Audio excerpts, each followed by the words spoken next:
Naranasan nyo na ba yung nagsasabi lang siya ng problema sa iyo, bandang huli, kayong dalawa na ang magkaaway? Kaya nga sabi ko na sa iyo, huwag kang makipagkaibigan dyan, no?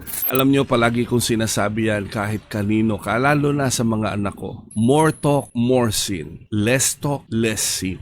Alam nyo, palagi akong tinetest ng Panginoon pagdating dito. May mga pagkakataon na bago pa lang nagsasalita, sabihan ko na agad, sisermonan ko na agad. Naranasan nyo na ba yung nagsasabi lang siya ng problema sa iyo, bandang huli, kayong dalawa na ang magkaaway? Dahil yan sa ating mga sagot, dahil yan sa ating mga unsolicited advices.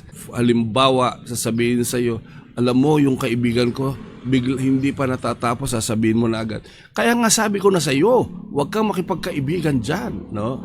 Pero nakita ko, alam nyo, hindi siya nakakatulong. Mas nais ng mga kausap natin, lalo na ng mga kapamilya natin, na pinapakinggan natin sila. At habang nagsasalita sila, lalo na kung sila ay may pinagdadaanan, lalo na kung stress na stress sila, at nagkukwento sila, o nagsusumbong sila, o meron silang sinasabi, pinakamaganda na tayo po ay makinig. At habang sila'y nagsasalita, tayo po ay mananalangin sa ating sarili na sasabihin natin, Panginoon, tulungan mo ako na maging kagamit-gamit sa kanyang pinagdadaanan. Bigyan mo ko ng wisdom kung paano ko siya papayuhan. Bigyan mo ko ng wisdom kung paano ko siya matutulungan. Santiago 1:19. Tandaan nyo ito, mga minamahal kong kapatid.